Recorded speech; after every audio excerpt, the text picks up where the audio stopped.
I got the horse right here, the name is Paul Revere, and here's a guy that says if the weather's clear, can do. Hello, racing fans, and welcome back to another edition of Handicapper's Corner, brought to you by the Derby Bar and Grill. I'm Mike Hez, so to Forster. We're going to go through the Sunday, September the 23rd races at Hastings. We do have 7 races on the program, starting at 1:50 as always. And hopefully the weather's supposed to clear a little for the Sunday. It's supposed to be better for the program. weekend. Yeah, it's supposed to get a little better. I don't know how much that's going to change your handicap, and I can't see it being a fast track. I would, it's highly unlikely. I'm thinking we're going to be running over the mud. 7 races. As Mike mentioned, first post is always 150. Keep an eye on the second race. There's a little carryover for the Saturday card in the pick 5, so keep an eye on that. It might grow a little bit into the Sunday card. That starts in the second. First race is a $4,000 claimant event for fillies and mares, going 6.5 furlongs. I went to the 4 Jaina. Just got out of her conditions of 4 non-3. This is a 4,000 4 non-4. Got a 52 buyer last time. She's won 2 in a row. When girls get good, they can continue that role. Naturally, the competition is getting a little bit tougher. Each step you go.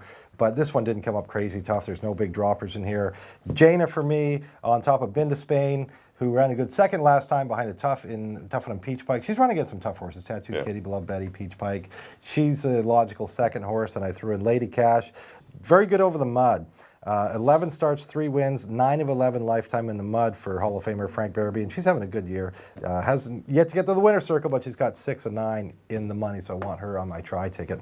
4-3-2. I have the same 3 horses. Jaina should be difficult to beat with her running style. She's probably going to sit in front of Binda Spain, and she might be able to get the lead in here. She did take a liking to the sloppy track last time, and if it is similar conditions, look for her to continue to move forward. She's the horse that's going the right way. Yeah, right? That's what you're saying. I agree with everything you mentioned. She's just them fillies in the fall and them mares.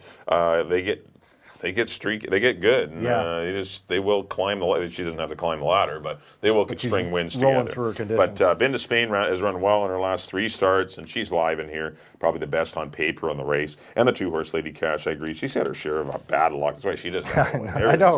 Look at that. Second beat of neck. Second beat of neck. Second she's beat of had neck. trouble in a lot of those races too. She's just been a hard luck unlucky case. trips. But 4-3-2, I agree with you in the opener. On the second race, $4,000 claimers here going a mile and a 16th. Sanon winners of the year and on 4 at a lifetime. I went to the 5 Parsimonious. Nice, pretty comfortable win last time at the non-2 level. The non-3 long didn't go, so I'm going to opt to run him in the non-4 long. And I think the horse is pretty... I think he can handle the jump. Gets run protected, as so many horses do in here. I'd like him to maybe defeat the 3 Santa Fe Trail, who just missed winning last time when the blinkers were taken off, and actually that contributed to that giant pick 5 carryover. Yes, got beat by a horse that paid $100. Couldn't catch, feel no shame. I know, just got beat. Beat by a horse that paid $100. Yeah. So I'm not going to. As much as I love Santa Fe Trail, I've picked him a million times. I'm not going to wager the farm when you get beat by a $100 horse, then I'm going to try and beat you with He's something. You're going to try and beat you knock you down a rung. I'm going to try and beat you with something else. But no, this horse can win as well. But did get into a little trouble and kind of shy and going in between horses. Maybe that was the no blinkers. But that could have cost him. But this horse, he's live in here. And I put the 4-horse Pfeiffer, who's always dangerous in these races, but has to gear it down a notch. The first part gets Richard Hamill. 5-3-4. I got the same horses. I went the other way. You can pick Barb's. I'll take Pop's horse. Okay, there you go. We're going family here. I'll take Santa Fe Trail over Parsimonious. Parsimonious is skipping a condition here, but he won for fun last time, and that was in the slop. It figures to be sloppy again. Santa Fe Trail's been very good in the mud too. Those are the 2 I really like in here. Santa Fe Trail, Parsimonious, I agree. Pfeiffer in the 3rd spot. 3-5-4 for me in the 2nd. On to the 3rd. 3-and-up maiden optional 20. It's actually, I believe, a 3-year-old race. It's optional. No, 3-and-up optional. It is 3-and-up. It's a $20,000 purse. I don't know why. Oh, that's right. I always read this wrong. It's optional 50. I hate the header. The header is like totally deceiving. It always gets me every time. I'm thinking optional 20. So the purse is 20. The optional claiming price is 50. It is actually, it's a 3-and-up race, but it's a 3-year-old race because they're all 3-year-olds in here. So take your pick. I went to Chef. This guy had some brutal trips. Getting beat by Ace of Diamonds, El Noble, who's on a roll right now, Brave Nation. He's beat by nice horses, and he just kept getting right when he's making his move, he's getting jammed, or a horse is cutting him off, or he had about 3 in a row. That's why Dino was so frustrated. He said, "I'm going to throw in the Derby Let's run Anyways. against tougher horses. Well, yeah, exactly. But I'm going to throw him in the Derby because with a clean trip, maybe, he Yeah. gets a piece of it. Yeah. So But- he's on the outside. Scott Williams should be able to work out a trip for him. Chef for me over Random Act, the Mel Snow Runner here, good second. Last time behind Brave Nation. He's a horse that's just, steadily been figuring it out, right?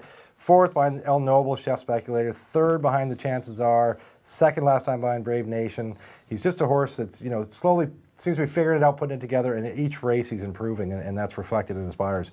Random Act, and I put in Speculator, another hard luck guy who's had some brutal trips, and I'm going to try and see if he can get in there for the third spot.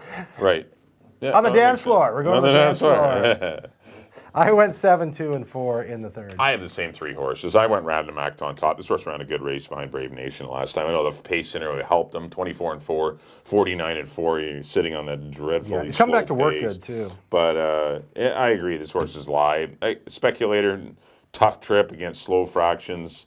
Ran a good race 2 back. Yeah, Hopefully this horse can lay a little 49 closer. This horse has had some tough trips, and he's better than his form shows. But until he proves it, 49 and 4 last I know time. you can't close on that.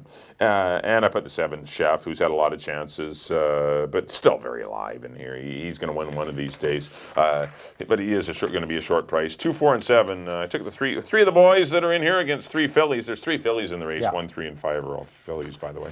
But 2, 4, 7 for me in the third. On the fourth race, another tricky header there. The old maiden optional. Yes. For Careful. the 2-year-olds here. Careful. Optional 50, or you can run for no price, which most of them have elected to do. Going 6.5 furlongs. The 1-horse Purple Storm is hard to get past. He was a good third behind. Impressive maiden winner Explode and Whiskey Bound. That's, I think, going to prove to be a very live heat. He ran a good race for his career debut.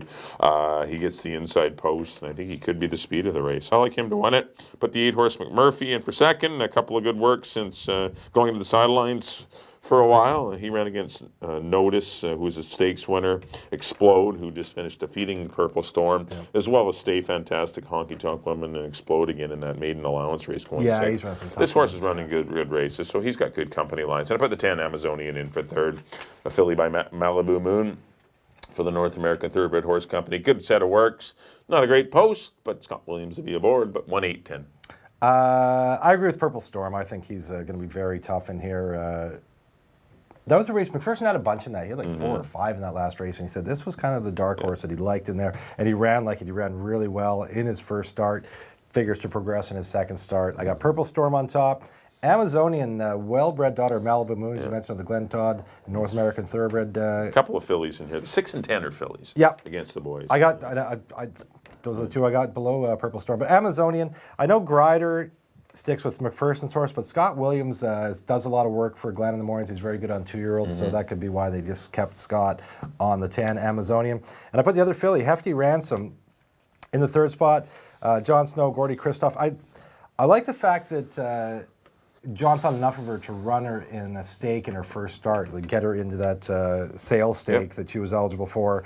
And now getting back into a straight maiden race, I could see Hefty Ransom, making some noise in here at what will probably be a decent price. I went 1, 10, and 6 in the fourth. On the fifth, maiden 4 fillies and mares going 6.5 furlongs. Field of 11 in here. I wrote the numbers down wrong originally. I had to fix it.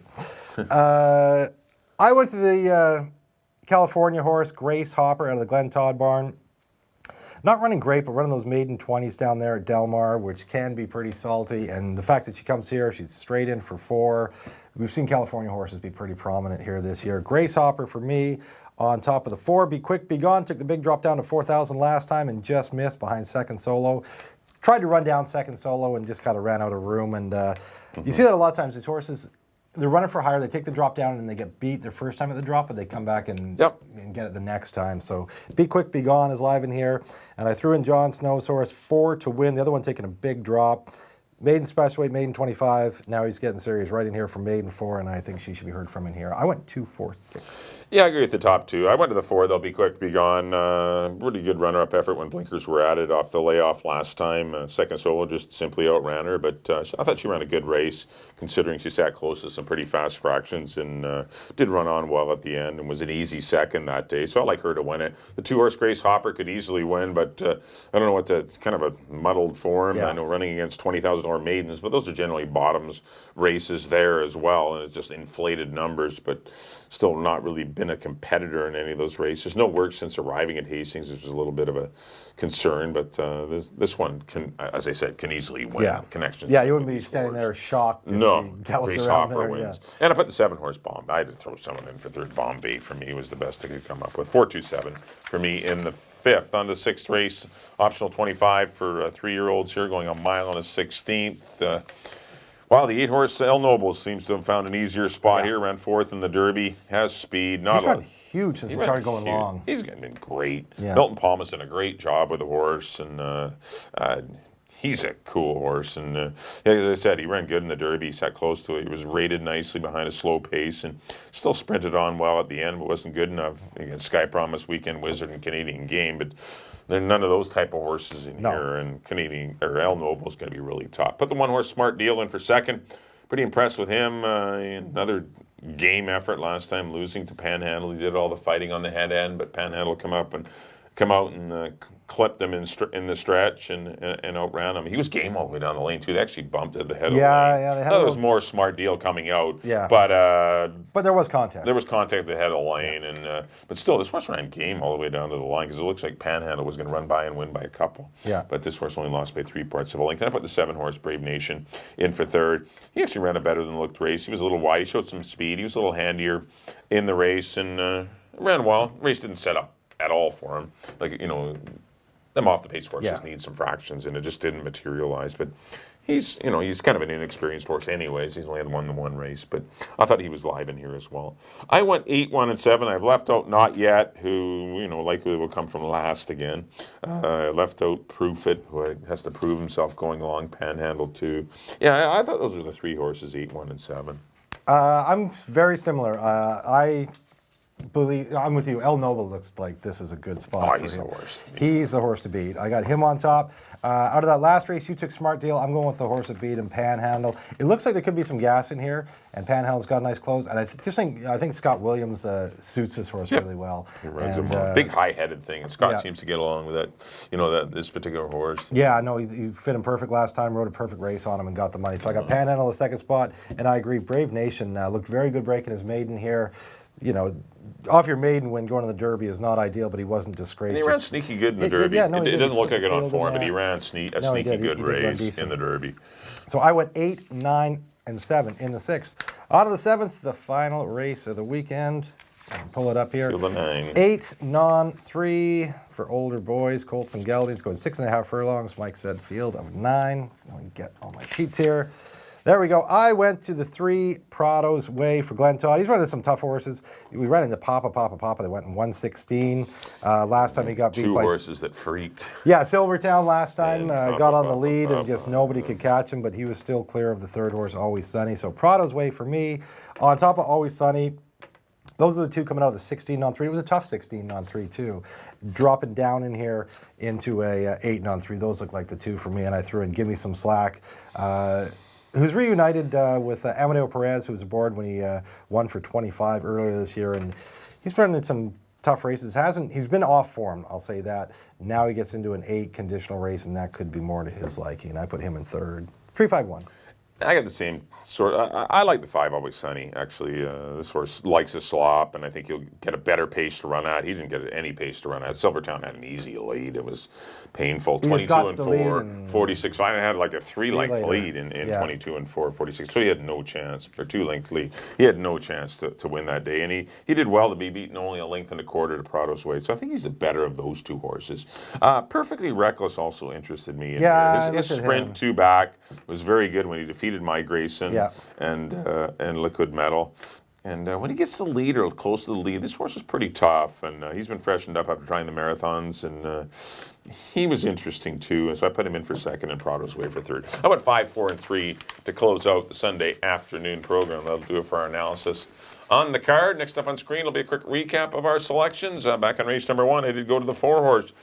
Jaina, 4, 3, and 2 for me in the opener. Race number 2, I went to the 5, Parsimonious, going to go 5, 3, and 4. Race number 3, I went to the 2, Random Mag, 2, 4, 7. Race number 4, I went to the 1, Purple Storm over the 8, McMurphy, and the 10, the filly, Amazonian. Race number 5, I went to the 4, Be Quick, Be Gone, over the 2, Grace Hopper, and the 7, Bombay. Race number 6, the 8, Null Noble. I think he's going to be really tough to beat. Yeah. 8, 1, and 7. And the 7th and final, the slop-loving number 5, Always Sunny. I'm going to go 5, 4, and 3. There we go. There's my picks. Back in the first, I agree with Mike. I went to the 4, Jaina, over the 3 and the 2. The second, I went to the 3, Santa Fe Trail, over the 5 and the 4. The third, I went to the 7, Chef, over the 2 and the 4. In the fourth, number 1, looks to be pretty tough in here. Number 1, Purple Storm, over the 10 and the 6. In the fifth, I went to the 2, Grace Hopper, over the 4 and the 6. In the sixth, number 8, El Noble, over the 9 and the 7. That's a good field, but I'd say that's probably my best bet of the day is the 8, El Noble. And in the nightcap, I went to the 3, Prado's Way, over the 5 and the 1.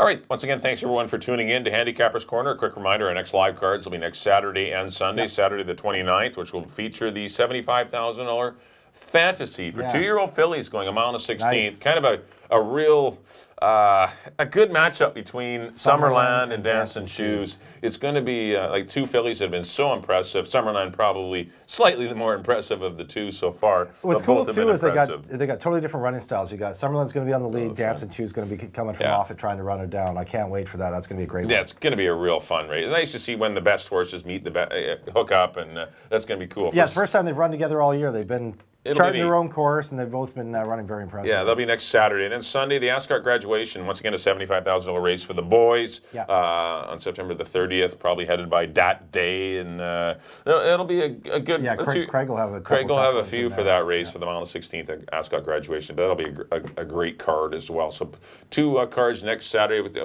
next Saturday and Sunday. 2 stakes races, which will be fun to watch the youngsters. Mark's horse, too. What's the Monashe? He'll be tough in there, too. Yes, a Ranger. A Ranger. Even Explode. Yeah. Explode was good. But anyway, it'll be a lot of fun. A lot of nice 2-year-olds will be running next weekend to get their first chance to go a mile on the 16th. Well, I'll do it for this edition. Thanks everyone for tuning in. As I mentioned, on behalf of Drew, look forward to seeing you next weekend. Good luck this weekend in your wagers, and we'll see you next time here at Handicapper's Corner.